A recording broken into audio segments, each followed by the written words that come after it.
Jaewon. Nah. Your father. He arranged this nice company retreat for the head families and upper management of people in your company, in your chaebol.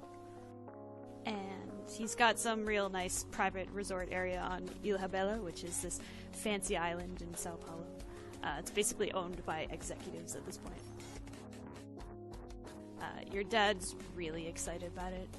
He kept talking about it. He was real proud of what he planned, all the ideas he had for how good it'd be for the company and synergy. And basically, he expected you to go. There's no question about it. I mean, it's just like a half-hour flight by private jet. You stay there for 2 weeks, talk business, catch up, do some family bonding and all that shit. It's probably not something you really want to do, but it's not a completely shitty deal, you know? Okay. Note that there's probably not going to be any driving while you're there as well. And if there is, it'll probably be a rental car. Oh. Actually, now that I think about it, Jaewon in a rental car is kind of amazing. Just that idea. Definitely get the insurance. Definitely get the insurance. There will be no driving a rental car. Let's clarify that right now. Are there other people in this area of Jaewon's general age range? It's like anywhere. I mean, I guess it depends on the makeup of your company. Like, it's that Korean chaebol, but it's right? Like a company people right now. Yeah. Yeah, so it's kind of like your dad and like help. The families. Okay. Yeah, so it's help. Never mind. There will be no driving. Also, you'll technically be in a different country, and the internet access laws are different over there. So your access might be a little bit spotty, but your dad was fine with that because, you know, it's more time for bonding. My question is, what's Jaewon's feeling toward this whole deal? Like, is he still trying to keep up appearances a little bit, or is your dad gonna have to drag you there kicking and screaming? No, he'll go. It's fine. He's, got a job and is responsible and shit. So, since he said that lie, we're going to keep the lie up and just go. But we are not changing our hair color because fuck that. And we're just going to be nice. So it's pink? Yeah, it's like a reddish. Sure. Whatever color that is. Sure. Important things. Bigger question. How's Jaewon feel towards the beach? Not a fan? Question mark? These are kind of weird looking. What, beaches? Beaches? Like oh, that's what you mean. Never mind. Robot legs. Yeah. I didn't hear that part. Well, there's gonna be a lot of beach. Okay. And I mean, he doesn't have to go hang on the beach, but yeah. It's a nice place. Well, I mean, of course it is. The whole island is corporate, resorts and cottages, and it has a ton of money floating around on it, and it can't be anything other than nice. But once you get there, everyone gets settled into their rooms, gets used to the area. You find out Takao Minamoto is there, the Benkei CEO, for those who forgot. Not out of coincidence, he is staying at your resort. Your father invited him. Why? I mean, that's awesome. You do know they have been talking a lot lately, especially since your conversation at the Benkei banquet. He seems weirdly comfortable and is super friendly with your family. He's nice and charismatic, and it doesn't take very long for him to mix in and not seem out of place. And he's chummy with your father, and he's like that as well towards you. How's Jaewon? How's Jaewon with that? Not great, Bob. Is it weird that a CEO of another company is here? Does it make sense? And how is he acting towards Takao being, super friendly? It's already weird because we're already kind of worried about the whole thing with the corporations and all that junk. And Yeah. Jaewon had kind of been, running his mouth because he really didn't think anything was going to come of it because he doesn't talk very often, and when he does, he just kind of assumes words don't really matter.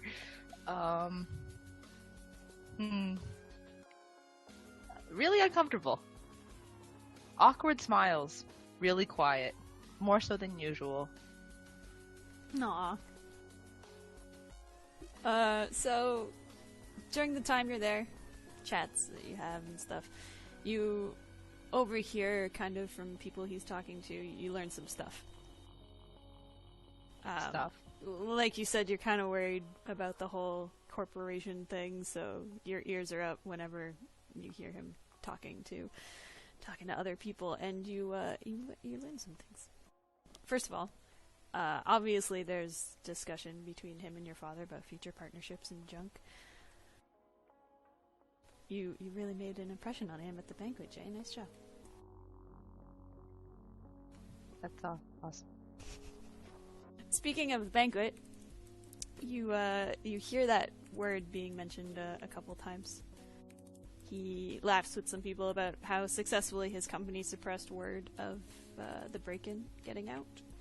There was this one video that got put out online of some Tatsudine mercenaries fighting in the vault. But, they stopped things from spreading enough, so it's only really in the hands of some crazy conspiracy theorists, and it's just kind of an amusing thing instead of anything that's gaining traction. Huh. It does come across somewhat that the whole event's still in his mind. He says one thing, like, in a really kind of quiet, hushed conversation that you kind of put together. He thinks Tatsudine was behind it somehow. But, otherwise, he makes a little nice small talk with you. He asks you about your life. He says he heard from your father you're really into cars. He's not an expert himself, but he does have, like, a casual interest, and he shows you pictures of, like, this kind of vintage collection that he's got back at home. And he asks you about your car, and he tries to bond with you with all that. What do you tell him? How's Jay deal with all that?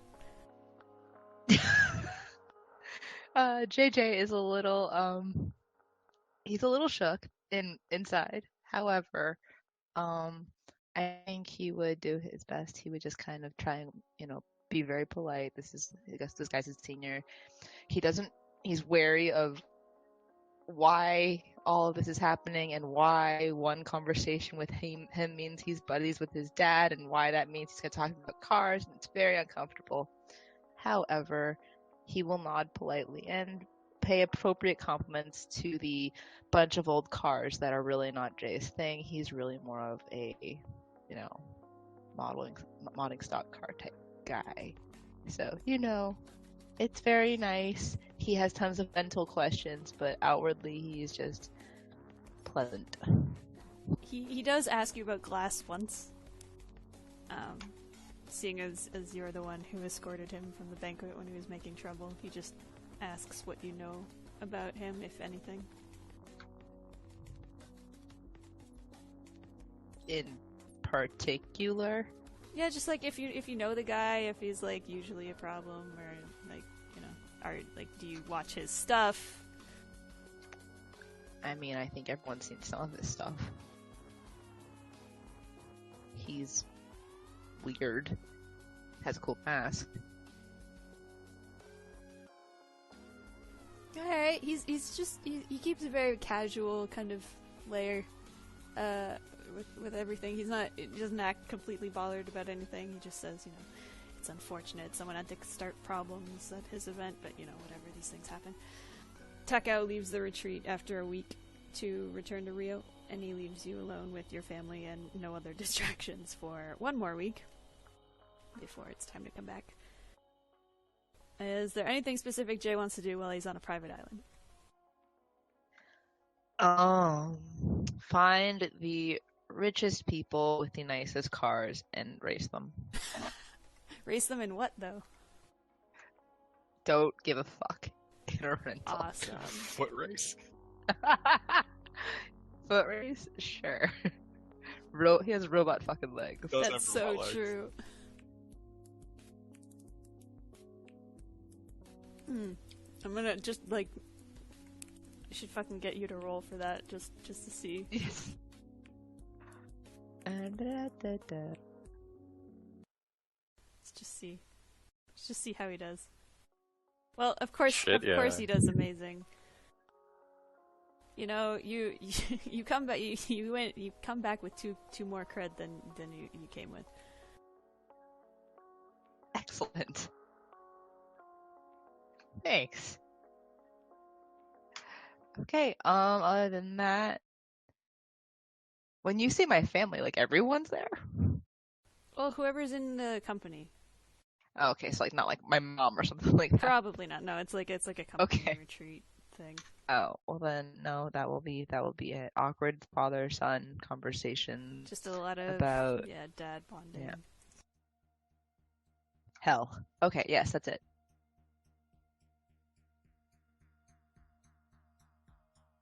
I need to see if this music working. There we go. So, it was a good time. You won some money. You beat some locals in, racing. I don't think this is the song I was looking for. It's a little more intense. Actually, it's probably fine. So, private jet back to Rio. You land in the airport, and as soon as you land, your phone is blowing up with messages. You and your dad get a limo ride back to your place, and you catch up on all the news. It seems like shit went down while you were gone. Yeah. The media is it's just buzzing about it. It takes you a little bit to piece everything together because all the info you're getting is like out of chronological order, but this is what you kind of get from it all. I don't like this music. So, Profilife is in complete shambles. You were there when the right hand of the CEO got murdered in his office. But now you're hearing that someone named Glenn Chambers, who's Profilife's main benefactor, previous head of the company, who controlled the majority of all their funds, is dead. Murdered, actually, in the top floor of the Profilife Spire, where he was being medically treated for a terminal illness. His will, thanks to some clever coding, had been immediately enacted upon his death, sending all of his money to his granddaughter, who had gone underground weeks earlier. Bulletins have been put out by law enforcement requesting any information on the whereabouts of one Patience Chambers. His Profilife wishes to work with her regarding her inheritance and to come to a mutual agreement regarding her place in the company. The will also strangely ensured that Profilife's patents became immediately public. So smaller businesses and the hospitals wasted no time in buying all these products and schematics cheaply. To top it all off, the attack on their building was broadcasted. One of the first things you see once you start reading about all this is this video that's been all over the internet. It frames the glass sort of pyramid that is the Profilife building. It's lit by that pink-orange color of sunset. The top 2 floors, which make the cap on this building, explode. Smoke starts pouring out the top. It's black at first, and then it turns this weird, sickly green color. There's this kind of glitter effect as millions of these shards rain down all around the building, and you watch the video a few times because it's everywhere. Everyone's talking about terrorism or theorizing about the weird green chemical smoke thing. What you're wondering is, there's these 2 figures gliding away from the building.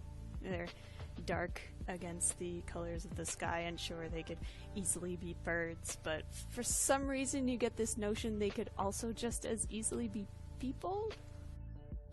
It's kind of weird. Oh. You think back to how Tekau spoke about suppressing information leaks regarding the heist in the Benkei vault, how much work was put into something they deemed insanely important. So, knowing that, Pro-for-Life must be absolutely scrambling right now, trying to figure out how to make this look less bad.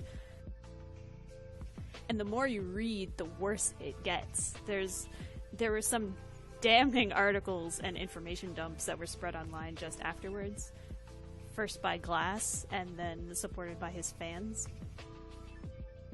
Word was spreading like wildfire. News companies couldn't keep up with what independent reporters and bloggers were finding in these files that Glass distributed online. Some weird shit about them having artificially kept Glenn Chambers alive in a vat or something so they could continue controlling his money. Tons of dirt about blatant markups in prices for things that were supposed to be regulated, violations for every health and safety protocol under the sun for cyberware surgeries, and countless people paid off to keep quiet if an operation went wrong. It goes on and on and on and on and on. There's this piece by Richard Santorum that came out about a week after the explosion that was less of an article, more of a directory or like guide to all the dirt on this company and then some. Pro-for-Life, for all its height and influence and reputation, suddenly left shattered and incredibly exposed. In this timeline you're reading, it's obvious that the future was uncertain for Madeleine Monod as the CEO and the rest of the Pro-for-Life board members as they all scrambled to come up with a solution to save their image as well as their whole company.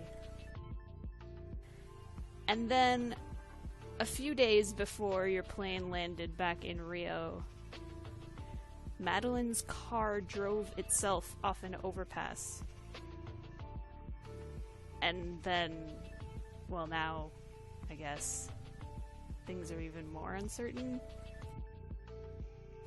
You start reading something about the government sending military police into the city before your father, who's been sitting next to you in the limo, suddenly gets your attention. He says before he takes you home, he needs to tell you something very important. Jay just looks at him.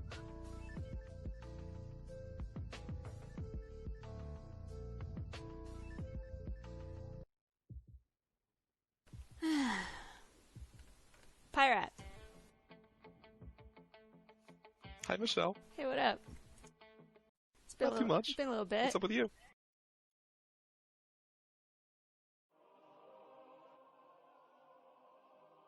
You are seated at the long, elegant dining table in the mansion that is the Matrix belonging to Mr. Gentles.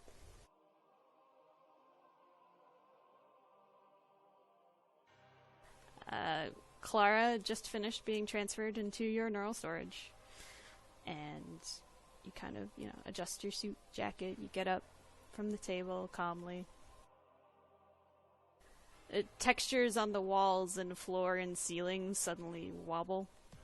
The chandeliers and decorations around the room flicker out of existence and reappear several feet to the left of where they're supposed to be. Some things clip into each other, but nothing on the table is affected, and, you survey the tea sets unfazed. You take a sip from the teacup in front of your seat, which is the one you were drinking while conversing with Clara and Mr. Gentles previously. The paintings on the walls turn into negatives, and they sporadically flicker back to their original forms, and you put the teacup back down. Yeah. Tastes bitter. Not sure how you were drinking that before. Stuff starts to disappear, windows and lamps and chairs, and you walk a few paces around to where Mr. Gentles had been seated before his avatar snapped out of existence. You take a sip from his cup, while the textures on the walls begin to form these white holes in the shape of burn marks on, film. And they expand and they leave blank white wall in their wake. This one, though. This tea is good. You set it back down and you brush off the front of your suit. And the dining room table suddenly loses quality. It becomes simpler. The texture's blurry, like someone just turned down the setting. The same happens to the tea sets, the candelabras, the silverware. You don't even pay it any attention. You exit the room into the main foyer. The last remnants of wallpaper wither away, and practically every wall is a flat white. Parts of the ceiling start to disappear, and they reveal like a dark, empty void beyond it. And you start to walk down the central staircase towards the front door. It's this fine red rug you're walking on that covers the stairs, but it's also in the process of being burned away. You reach the front double doors. They haven't yet reacted to all the disintegration of the mansion. They're still, they're this deep red wood with gold trim, these long door handles, and even as the wall that they're set into is in the process of shifting and reformatting and breaking apart, they're still there. So you reach out and you grab the handle and you pull it. And then you wake up in front of your computer. You are confused and a little bit dizzy. The office of Glen Chambers self-destructed around sunset, but now it seems like it's the middle of the night. On your screen, you see that you sent Glass the info that Clara provided, but that was hours ago and you don't remember doing it. Your head feels heavy and slow, and it's hard to think, sort of like an old computer that's getting laggy and inefficient. There's a message from Mask that everything's good, everyone's gonna lay low for a bit. Seems like the job was a success. You feel exhausted and so much of you wants to go to bed. Is there anything on your mind, or do you think it's just fucking bedtime? I guess it depends. Do I remember what happened? Like, I know I've lost time, but like, so I know I don't know what happened like in that time, but I remember like Clara. You remember Clara. You remember everything that I said, but then you lost time when you logged out. Right. Okay. And like I feel sluggish, but do I feel like I don't realize this is like sort of an amateur self-assessment sort of thing, but do I feel like stable, if that's the right word? You know what I mean? Do I feel like shit if I don't do something now, like this is gonna be real bad, or like do I just feel like, man, I'm sleepy? No, you don't feel like anything urgent is happening. You just feel way heavier than usual.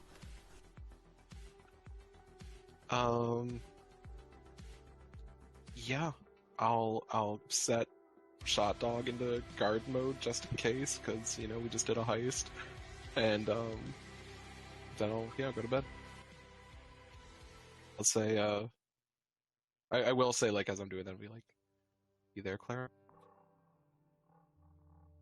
She does I guess not I'll just respond. think it. Okay, yeah, so yeah, you go to bed. You sleep in until almost noon. You only suddenly get thrust back into consciousness because something's happening in your cyberware. Technical question. In your data storage in your head, would you be able to, like, if something turned itself on, I guess, would you be able to stop a program that started to run, I guess? Or is it just so like if I had malware in my brain, basically? Hypothetically. I mean, I think in as much as you have control over a computer, like, I could go in and do it. I could go, like, shut down the thing, but, like, I don't think I would have to do it.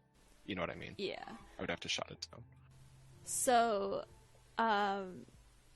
what I wrote here was that to if you wanted to, I don't know, like, I guess it depends on if you want to. Something is running, I guess, and usually programs don't run in your storage because you don't turn things on from there. Oh man, okay, this is gonna be a weird thing we've never explored. I guess what I would do is I would log into essentially what's like my mind palace. Yeah, well, but my question was if you wanted to stop it or not, and if you did, then what I wrote was to roll cool because something is happening, and I wanted to see your reaction time to it. And then if that passed, then roll synth to stop it because I don't feel like you need to log into your own brain. Okay. Let's see how cool I am after a night of heists and being sleep deprived. Marginally cool.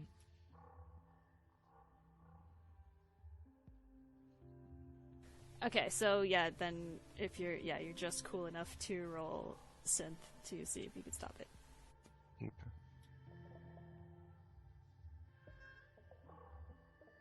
Cool.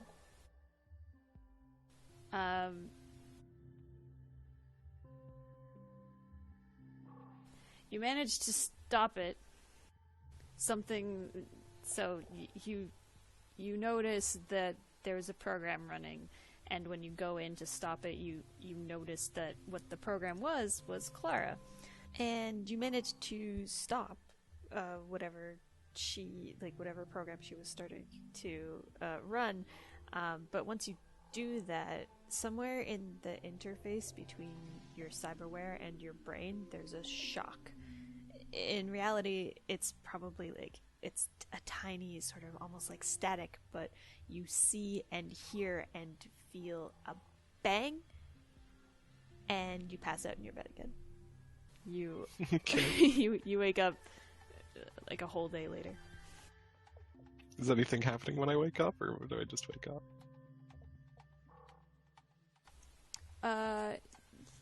You wake up and you feel fine.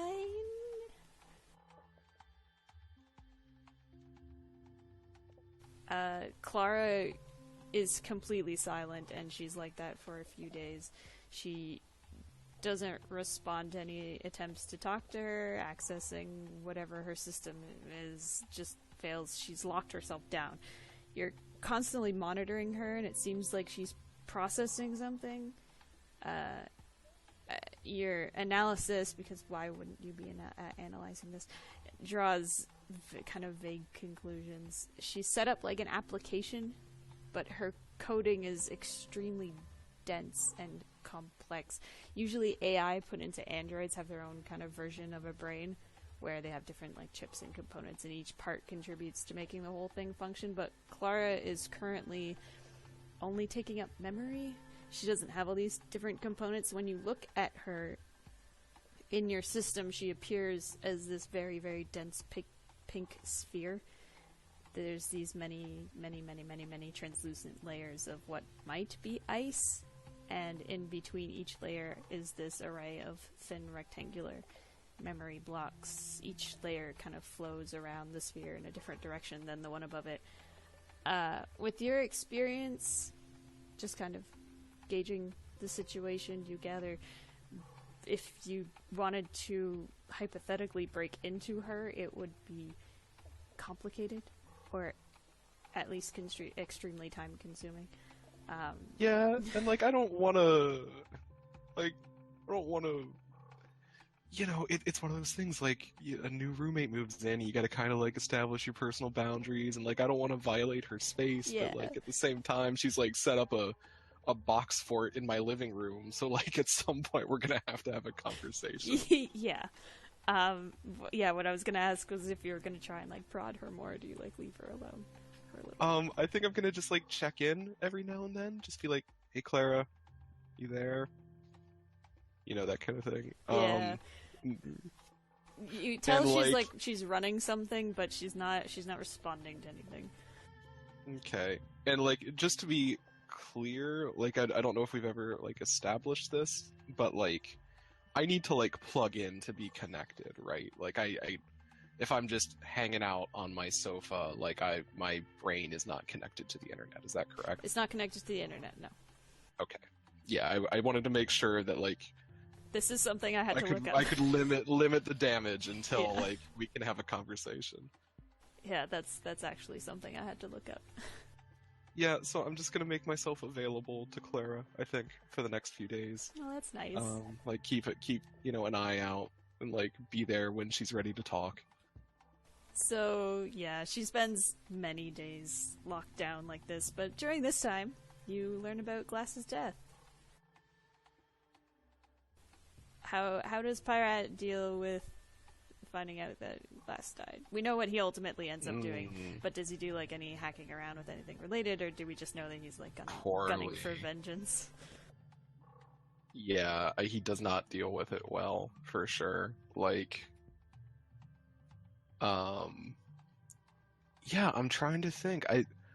It's a dangerous job that he does, but like, okay, here's what I think it is. It's a dangerous job, and people he's known have died before. Like, it happens. It's the sprawl. But never for, like, a cause. You know, it's always like, oh, they were sloppy, and, you know, they were trying to get out with the goods, and security nicked them. Not, like, you know, he kind of figures Glass knew what he was doing, and he knew what he was in for, and like he made that choice, and so like that really shakes him, I think. As far as like what he actually does, I think he kind of goes through the mourning period a little bit, like he's real despondent for a while, but then after a while I'm sure he's been like closely following the whole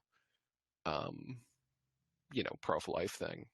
Like, that's basically what he's doing with his days while he's like waiting for Clara to do whatever. Just like savoring on their torment. And I think when he, like, while he's processing and when he sees that Madeline's probably like gonna come out of this all right, like, yeah, she'll be a little, like, she'll have to scramble or whatever, but like, you know, she's gonna be fine. She might get a slap on the wrist or whatever. That's when he decides, like, no. Yeah. She's gonna pay a little bit more than that.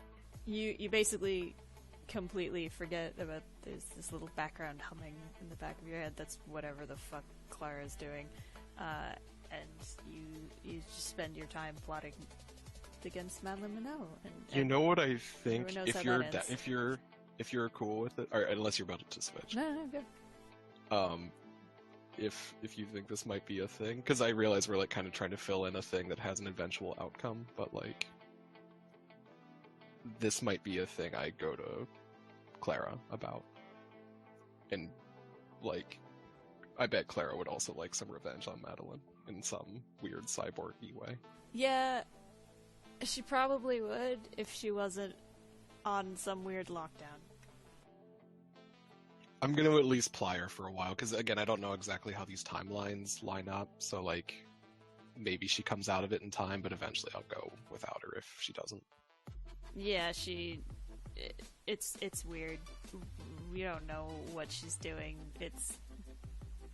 And also that whole thing with the bang in your head that other day kind of makes you feel like maybe you shouldn't super push it. Yeah, no, I'm definitely still giving her space. But, what's the deal? Like, so, I guess the other thing I'm probably doing during this time is like trying to figure out my options, like, on the low key sort of thing, but like, if I wanted to just move this program out of my head, could I at this point, or is it kind of dug its claws in? I mean, you could. It's your head. I'm not doing that yet. I'm just trying to like assess my options of like, could I just download Clara into something else? If you probably could. It's weird what like the kind of thing she's in right now is she's kind of in this no access mode, so it might be difficult to move her right now. But you know, normally, like, I can't, like, it's your storage. You can do whatevs. Okay. Yeah.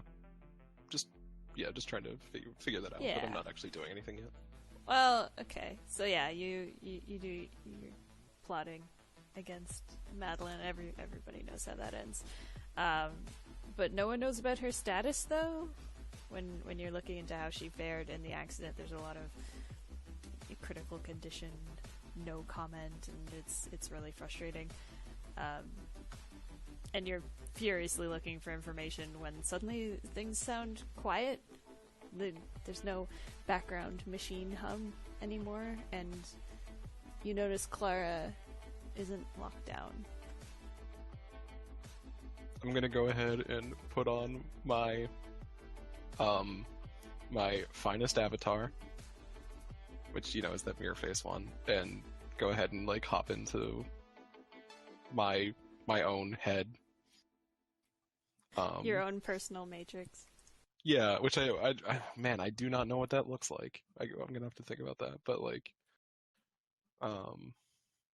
you know what? I will give you time to think about that. Okay. I know where Jaewon and Pyrat have been and what they're doing in the week or so after the job, but I don't know what Terminus has been doing. I do know that you definitely wake up, after having dreams about flying off into the sunset with mask and wingsuits and glass shattering and explosions behind you. But other than that, how does Terminus lay low? Does Terminus lay low? No. That's not how Terminus do. I wasn't really prepared for this, because everyone else was just told what they did. Yeah, that was my thing. I don't know what Terminus would be doing. I can tell you that I can tell you what doesn't happen. Is that Patience doesn't message you. If you do try to text her after a while, things start showing up as unsent, and that's not just you. That's anybody. Iris also stopped messaging you for a little bit. And Nobuo is definitely not messaging you. So laying low is kind of boring. I get real mad that Iris stopped. I don't know exactly where, what the line is. I feel like he wants to, get out and kill people. And I don't think he just kills random people, because he's not quite a serial killer. Man, if there's any work, the first excuse he can find to, get out and just, do some stuff. He's not quite a serial killer. So I don't know if he's just looking for, any dumb job where they need somebody to be killed. There's probably something like that. Let me see. You can roll Edge to conduct an operation and see if you fucking murder 8 people. Oh. If you want it. I don't want to not murder 8 people. This is when Terminus becomes a vigilante. He gets bored. Just wants to kill some people. Nobody called or texted, so he just had to go and murder people. It's hard to do this by yourself, is what you're learning. It's definitely not. I will not learn that lesson. You choose not to learn this lesson when you come home one day after a bad time trying to... Well, you murdered some people, but it didn't go very well, and you think somebody saw you, but you don't fucking care anymore. It's nothing's happening, nothing's going on. People had to die. It's fine. And you go home and you scan the news, just fucking watching TV. You catch this story about some Inspector Slate guy who just got hired by Profilife to be the head of their investigation, the attack on their building or whatever. You see some news about the Benkei CEO being out of the country with the heads of O Motors. Isn't Jaewon getting back sometime soon? You see a piece. Jaewon. You see. I could murder. Oh man, you know what? Sorry to interrupt you. Is there some sort of cyborg fight club that I can find? Just in some warehouse somewhere where I can beat the shit out of someone with my fucking robot arms. That's a fantastic idea. Sure. Probably in the Undercity. Yeah. If you wanted to go there.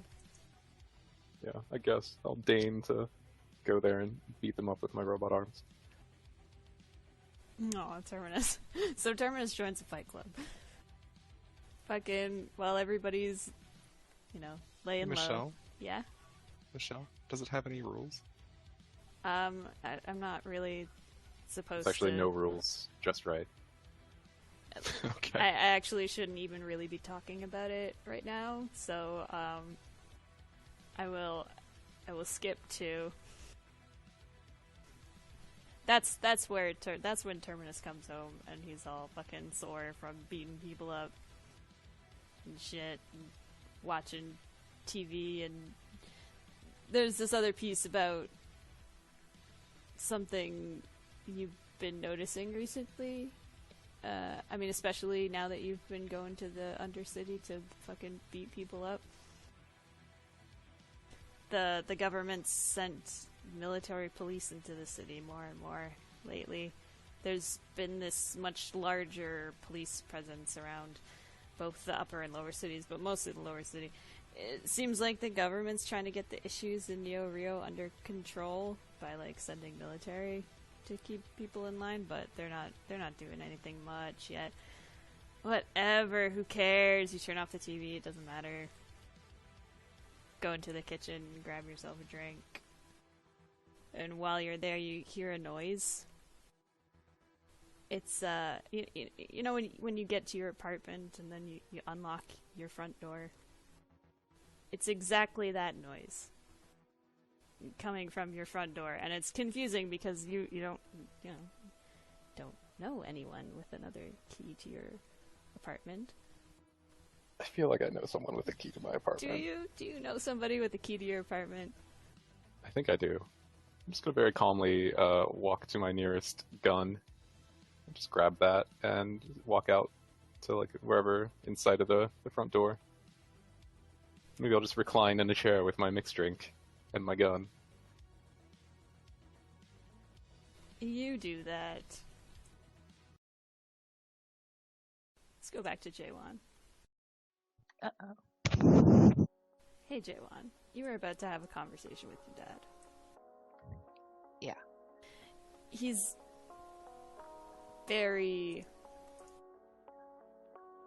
he was putting on his personal face for everybody, and then being, the head, the sort of CEO, not really, but kind of the leader, and, wanting to be friendly with people. But with you, right now, he gets very serious. And he says, "Fuck are my notes." That's not what he says. Wow, Jesus. I wanted to ask you this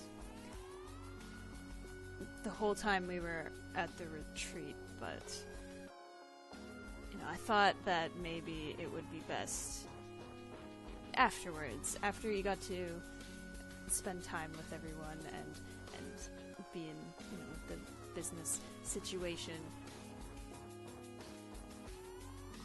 I've been thinking, and especially with this partnership with Takao, and I've heard some things happening with Pro-for-Life, but they don't affect us. And right now, our company is on the way to being more successful than ever. I'm taking this opportunity to be closer with Takao so that we can have a mutually beneficial partnership in the future. And this might be a good point to perhaps give you more responsibility.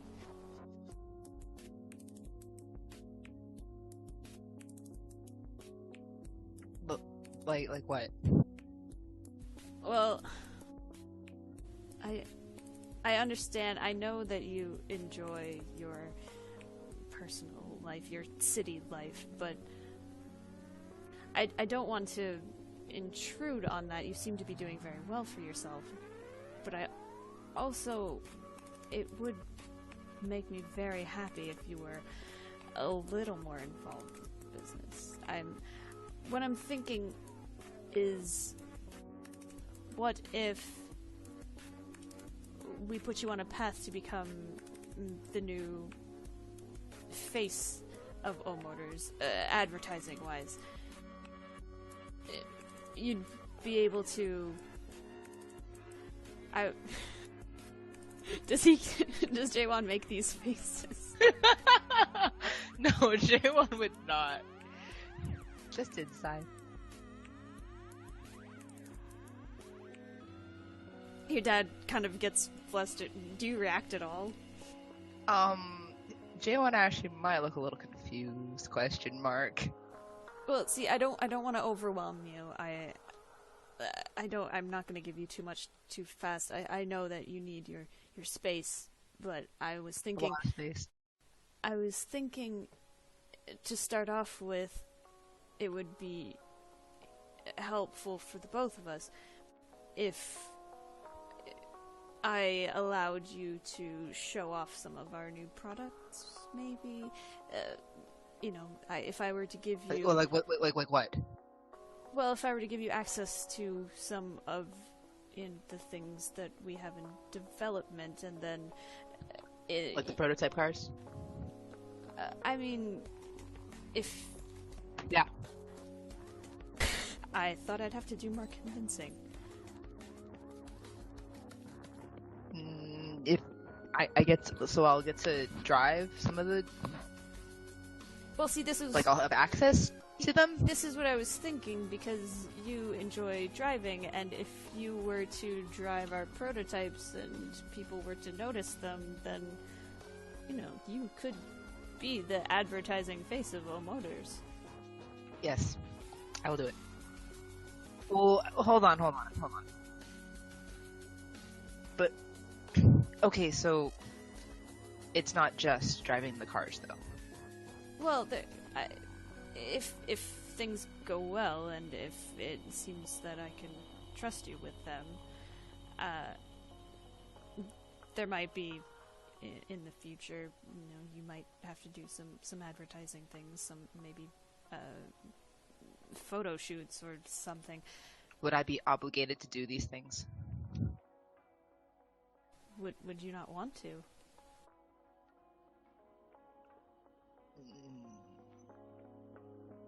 If we can get your generation, we can step into the future ahead of everyone else.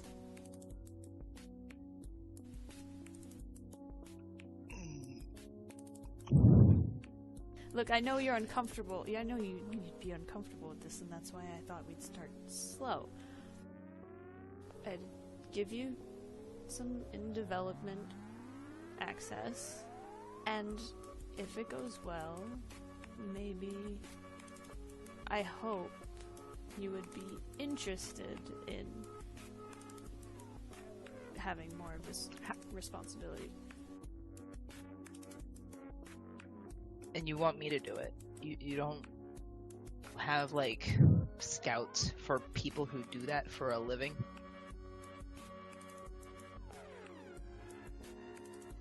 But you're my son.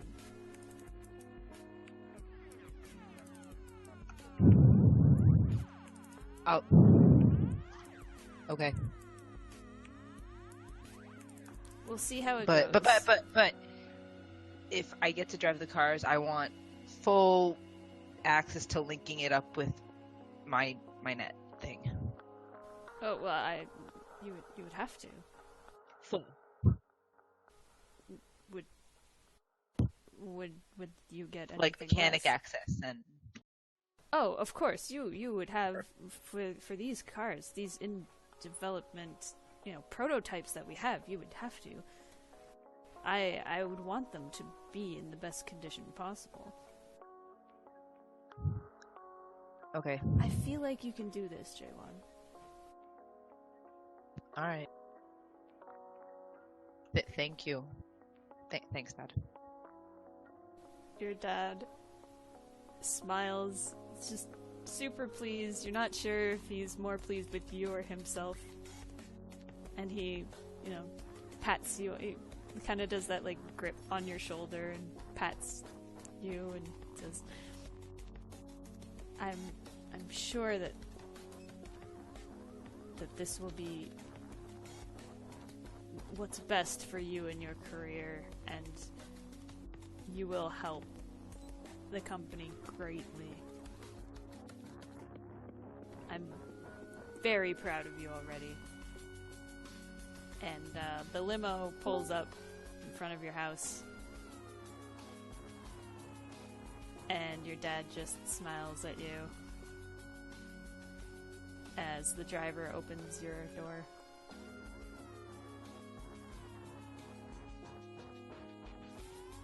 Okay. Jay's gonna go process that. J1. Yes.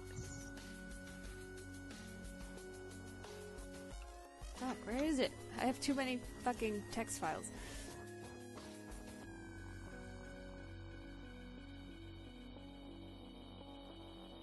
You can take... 20,000 credits. Well... basically, you get a whole other car. Oh! Might use. Sorry. Fuck, I can't find exactly what I got, but... basically, mate, you can make another car. The downside is I am upping O Motors Clock 1. Oh. That's fine. You're all fine. It's already very high. They don't think we're criminals.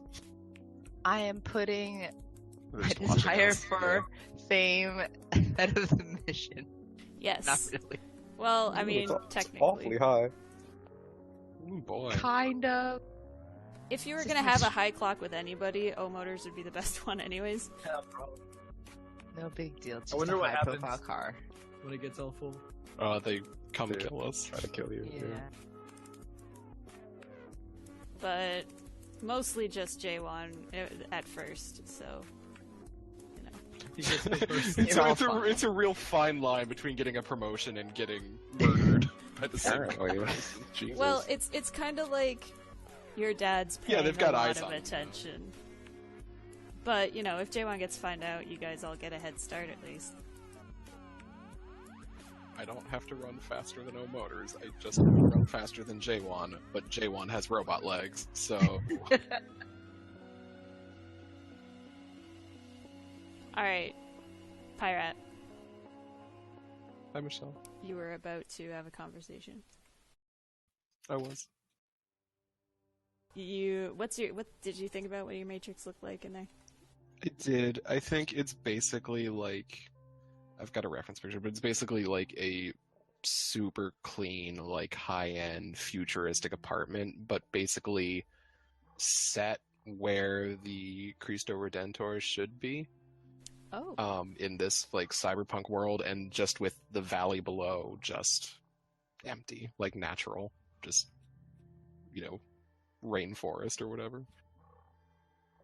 That's fancy as fuck. So you're there in your fancy suit, and you see her there, and she's the same, just like pink ball of light, because she doesn't have a person avatar. That's just what she looks like. It's not fucking working. So what you get to Just hear. do your best to sound like a robot. Yeah, I was gonna say what you get to hear is like my fucking voice without all this fancy shit. But Maybe whatever. Clara is becoming more human. You get in. Clara's already kind of sitting. Well, not sitting there. She's floating there because that's what she does. Just kind of in the middle of the room. And you get in. And you say hi.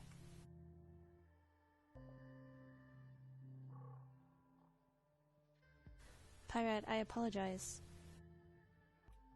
Oh, you know, it's okay. New, lot of changes, I'm sure. How are you? I am still trying to get used to this new area. I have never been outside of Mr. Chambers' office or his matrix.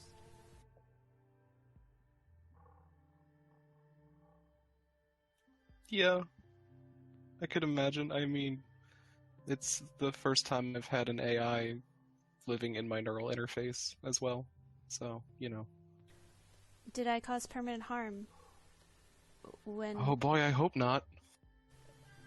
I was unaware that that sort of interaction while I was trying to run a process would create a static charge. Everything seems to be working.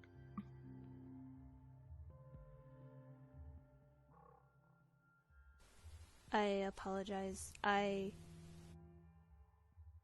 coded instinct, I guess you would say, is when I am put into a new situation to collect information and optimize.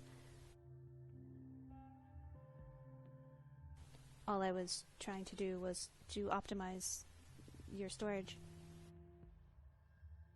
And how's that been going? You canceled what was running, so... Oh, yeah. Sorry, it's... You know, you have your instincts, I have mine. Something starts running, then I don't know what it is. But,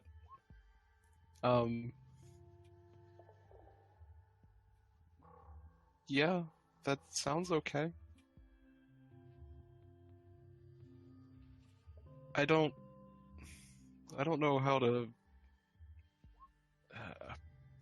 I don't know the right words for this, but what are your plans, Clara? Perhaps I should begin by thanking you. It seems as if this conversation is awkward for you, but I would like to thank you for taking me out of Profilife so that I could still exist. Yeah, I mean, it's no problem. You know, you were pretty helpful along the way. It didn't seem right. As for what to do now, I have spent many days trying to think of a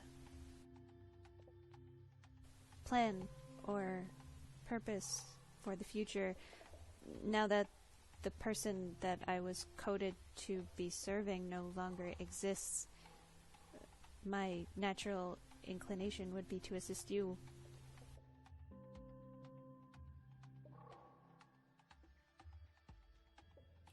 I mean, I wouldn't say no to assistance. Other options, I am not sure. It is possible I can search for a deeper purpose, but during that time, well, this is what I am coded to do.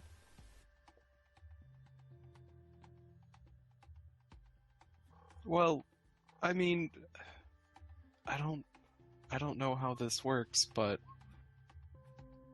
if you find a deeper purpose,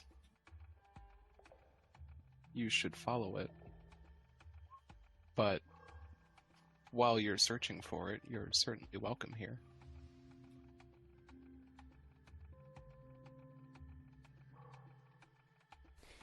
If that is agreed, I have some ideas if I am to stay here.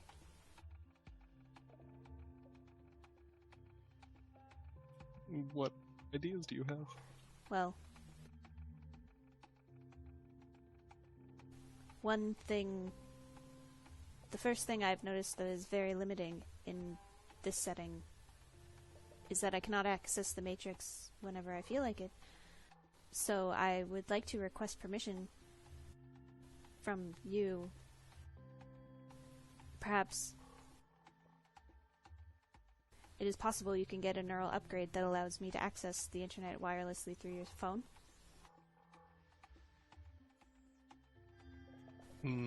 Possibly. I'd have to look into it. Otherwise, it is only possible for me to access the Matrix when you are jacked in, and that is not as efficient. Well, I guess the question I've been considering is, are you content staying only in the Matrix, or would you prefer a physical form of your own? I had not considered this option.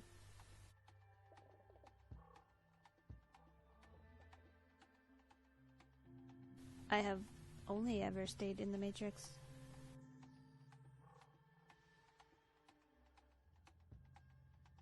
Having access to the real world would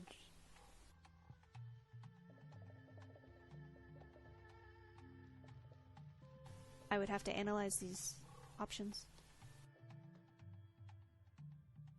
Would you be... I mean, you certainly take your time to think about it. If you'd like a test run, I could work something up. It might be hard to analyze for you, having never operated in the physical world. What would you have in mind? I have a drone.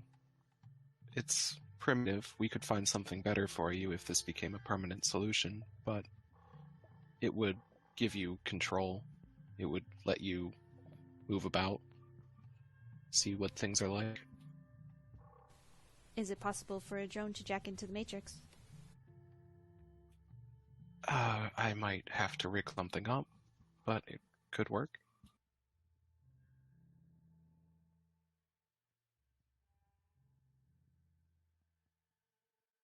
I would not be opposed to trying it. If anything, it would be good data. Okay. Okay. Like, his brain starts running of like, okay, I can do this and this, and like thinking of all the things. Another option I was considering that did not involve me having access to the physical world.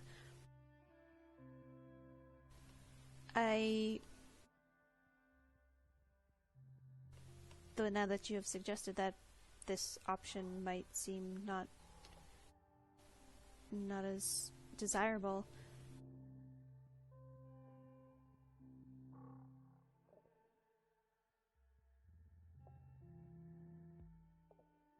In my attempts to optimize, I went through data that I had brought with me. There is a product. It is called Neural Lace.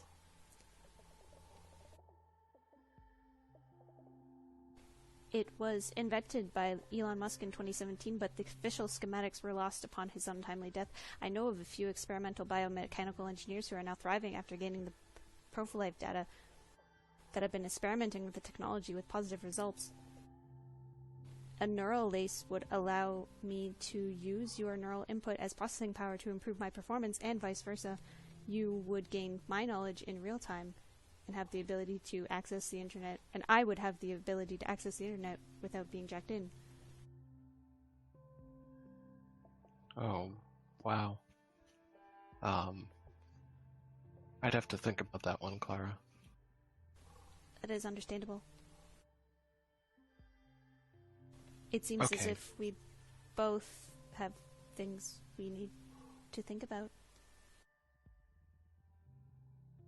For now, let me rig this up for you and you can collect some data.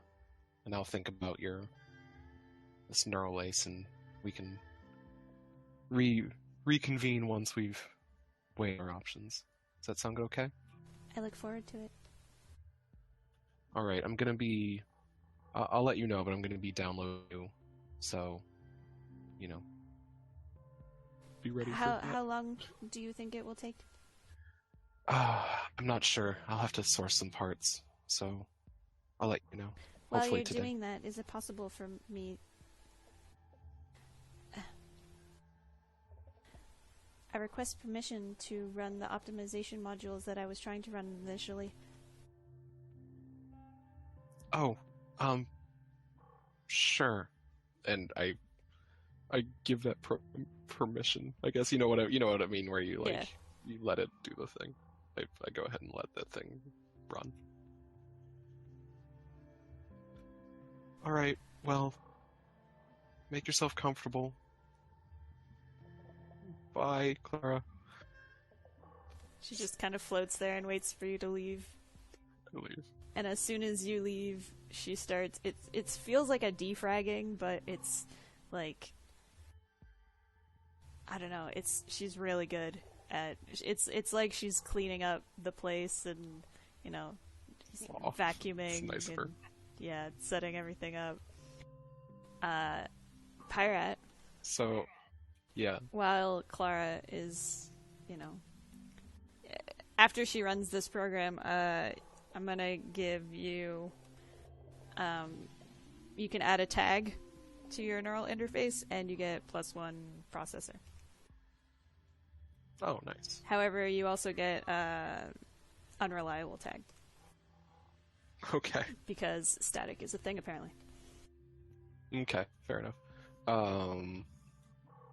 So for my part, what I'm going to be doing is taking the shotgun off of Shot Dog, because that's not a thing we need to explore just yet. And then I'm going to be looking into, like, how can I let... if Shot Dog can't already hook into the Matrix, like, some way to let Shot Dog hook into the Matrix. So I don't know if I can do that with the stuff around my pad, or if I need to, like get tinkering stuff. thing, don't you? Or is that just like at the start of a mission? Yeah, I mean, yeah, it reads well, just like it. Ah, I see.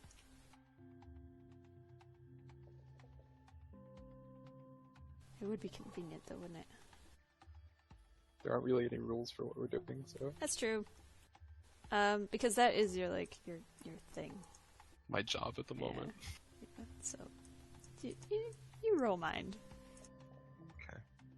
This has so far never worked out, so let's see. You just need one. Maybe. Ooh, there you go. Ooh, barely. You got one. One thing. Just a old school, like when you had to plug in a Wi-Fi adapter into the back of your computer to give it Wi-Fi access. Just plug one of those into Shot Dog and take off the shotgun. Which I think he just looks sort of like pug-nosed at this point. Cause yeah, I was gonna ask. Like, it was in his mouth or whatever, wasn't it? Yeah, I think it gave him like his snout, so now he has like a pug snout. Aww. But yeah, it'll give her, she'll have motility. She can access the Matrix. She can walk around and sense the world and see if that's something she'd be interested in or not. That's probably super adorable. I figured it would be demeaning in the long run to load her into a dog, but it gives her a test run. I wonder how she deals with this. I'm super curious to know. Huh.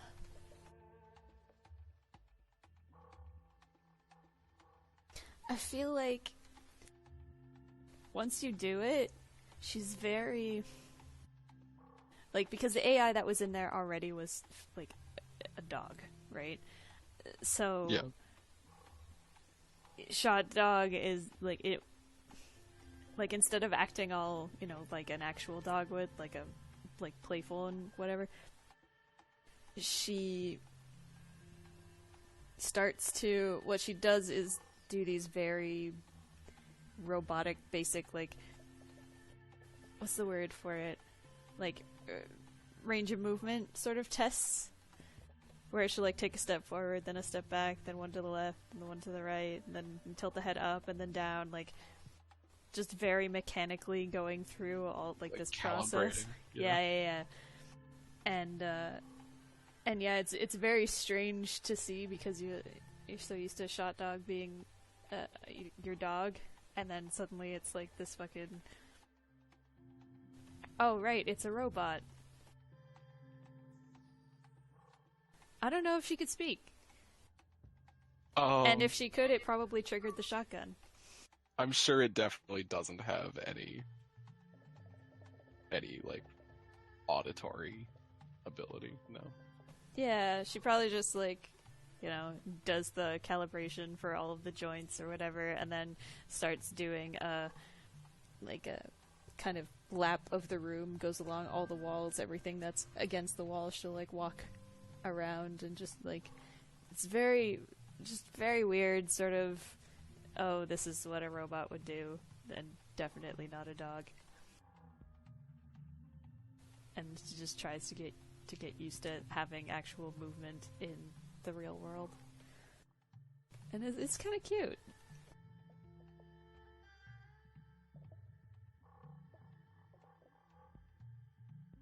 Yeah, I'll just kind of give her space. I figure at some point she'll, you know, if she wants me, she can come bat me with her dog paw. What was my Terminus music? I forget. Maybe it's this music. Terminus. Mm-hmm.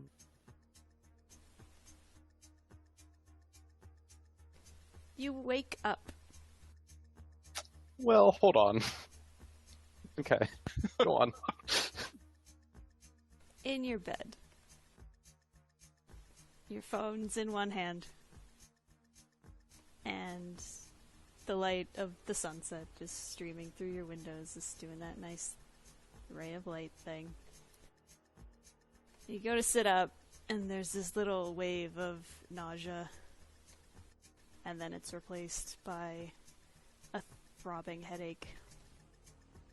You feel hungover, but not.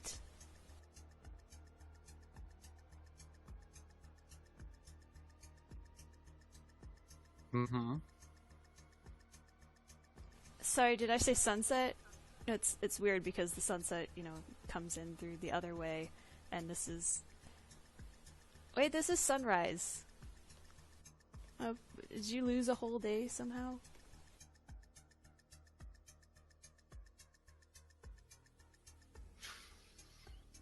I'm gonna check my phone, I guess, to see what time it is, but also for any texts.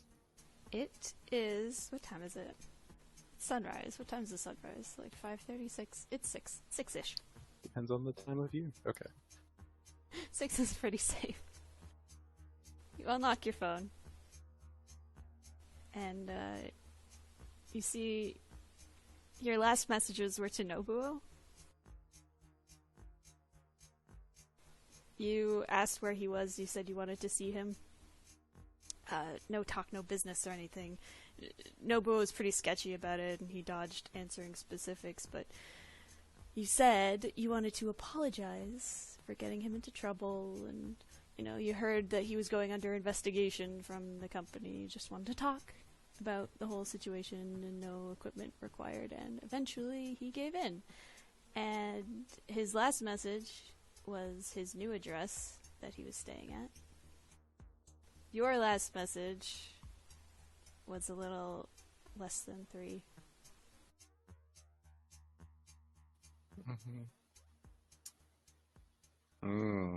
Okay, I'm gonna go.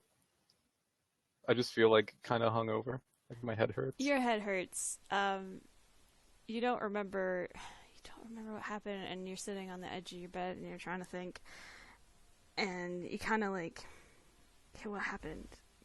Someone opened your front door, and then what? But your head hurts so much, though, and you kind of rub one hand over the back of your neck, and you feel something weird there.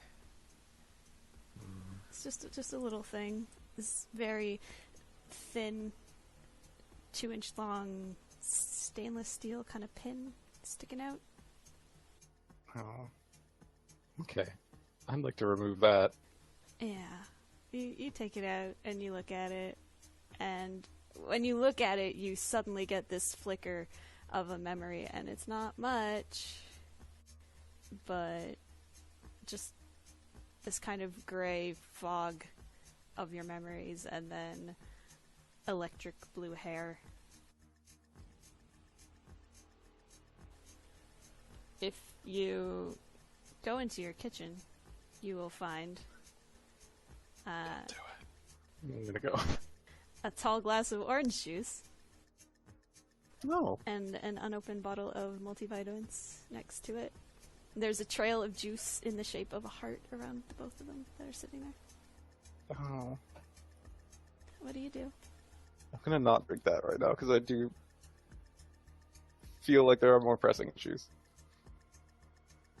Oh, what if it's the anti-venom? You're so right. What if Maybe it's I'll the sip it venom? and take some. I'm just gonna take the vitamins and sip the orange juice while I'm gonna go to the bathroom and check myself out in the mirror. I mean, I feel like I know what happened, but if there's like any gaping wounds on my head or something. You don't have any. You don't have any gaping wounds. You don't feel like, there was any. You got cut or anything. Just this it's just your head. And this memory loss. It's weird. I'm gonna try to. I'm gonna get dressed. And I'm gonna head towards that address that Nobuo gave me. But I'm gonna text Iris as I'm leaving and say, last night was pretty crazy, huh?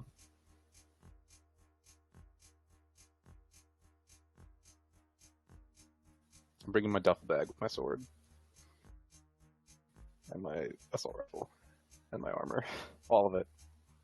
Just in case. Oh, I wish you would say more. Fuck. What to say to the lady that drugged you last night, It's a dilemma we all deal with. Where are my pants? Do I have pants? I'm trying to get dressed so I can see if Nobuo's dead. Yeah, you got pants. Okay, I'll put them on. I'll go to that address. You go. When you get to the address, it's an apartment. The door is slightly ajar. Cool. I'm gonna sweep on in.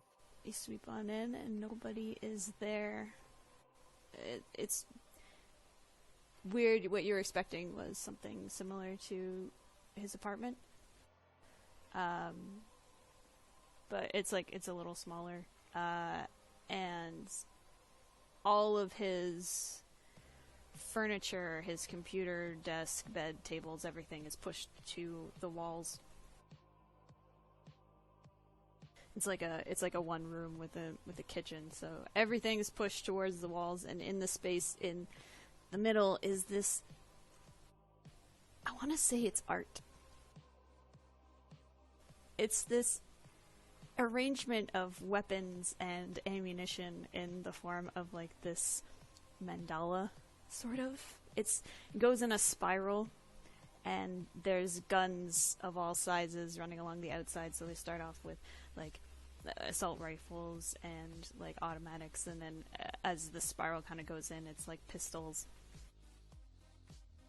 They're all kind of pointing at each other, and as the spiral goes further in, it turns into this pattern of all different kinds of bullets, different ammos, and everything. They all create this intricate pattern that makes its way to the center, and in the center it terminates in this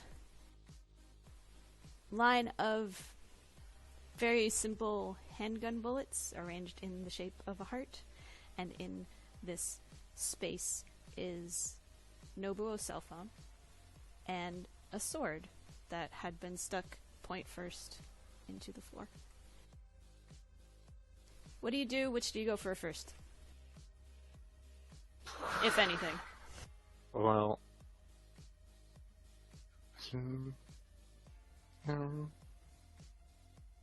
do I recognize this sword? Is it like the kind that I have? One of these types of things? It's made of a very hard black material, and the whole thing seems to be mostly one piece. It's similar in shape to the one that you have, but the hilt seems to have way more going on. It's this weird, really unique shape, and when you go to it, you realize that it's actually unfinished. So the hilt has been left in this state with several jagged edges. It looked like, from afar, like someone left it that way to be, because it's this really interesting shape, but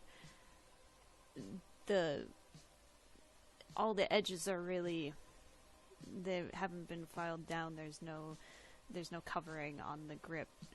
To grip it, you have to kind of be careful to place your fingers around these sort of sharp points. Even with your robot hands, you can kind of feel your fingers grinding along these sharp edges uncomfortably if you don't hold it just. So I, Terminus, would like to give you this laser sword. Actually, Iris would like to give you this laser sword. It's the nicest thing anybody's ever done for me, and she only maybe killed my friend to do it. Yeah, but how many laser swords did he give you? Yeah, I know. Like, I'm not upset. So yeah, you get plus AP or whatevs, and it also has the technically dangerous tag, because the hilt is it's sharp. She would give you something that's sharp to hold. Yeah, I feel like that's very symbolic and appropriate. Now that I have this dope-ass laser sword, I guess I'll check his phone. That was left here. I guess I'll check his phone. Like, I'll just leave with That's this thing. on my way out. Yeah. Oh shit, there was a phone there, wasn't there? Check the phone. Just turns around to leave and then remembers the phone. The phone, the last thing that's left up on it is an audio clip that was sent to it from an unknown number. Your favorite unknown number. It says unknown number, but like I know. This is my favorite one. I would like to listen to that. Here, I have it here. I can play it for you. Boy. How convenient. Turn up your volumes, everybody. We're playing a recording.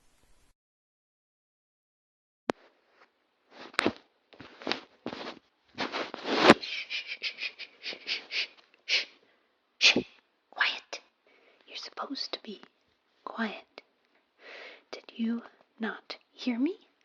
When I said that once we get down here, you have to be very quiet. I know. It's dark, and you've never been here before, and you're probably very nervous, but if you can just work with me right now. I don't know what your problem is, really. I rescued you. I'm doing you a favor. Trust me, it is much safer to be down here with me than up there with them. Stop. Look at me. Look at me. I can tell you don't understand. I'm the reason that you're being investigated in the first place. It's me, okay? No, stop. Stop.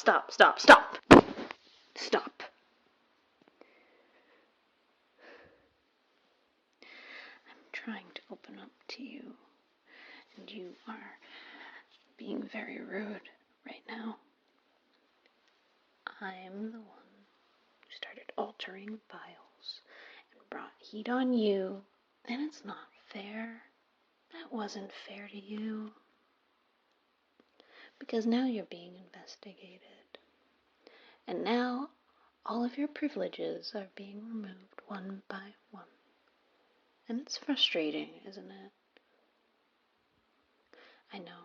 Listen, I know. And I feel bad. Look at how bad I feel. Look at me. Look at me.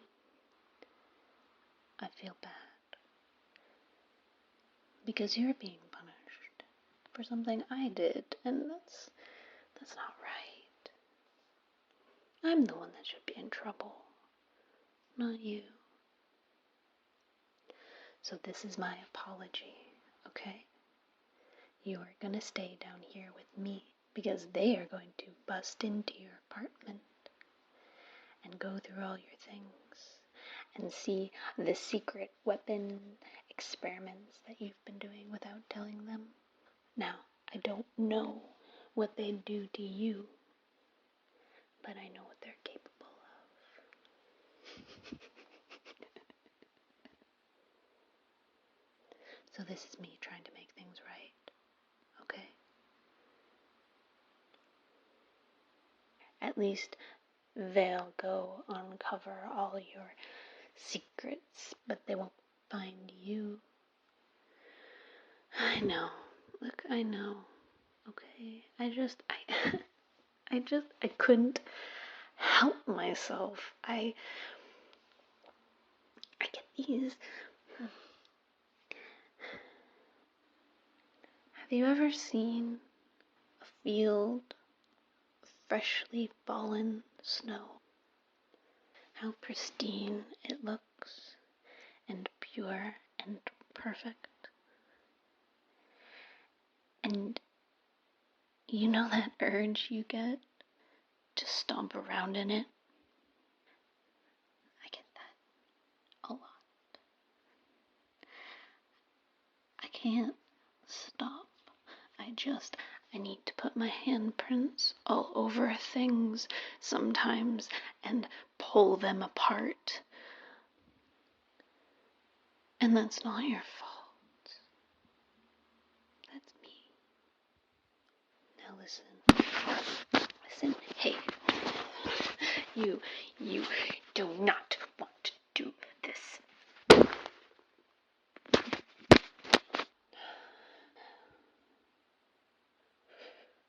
Nobuo, I like you. You don't know how to behave, just like me. That'll make this sleepover a little more fun. So I don't mind. But you just have to remember to stay quiet.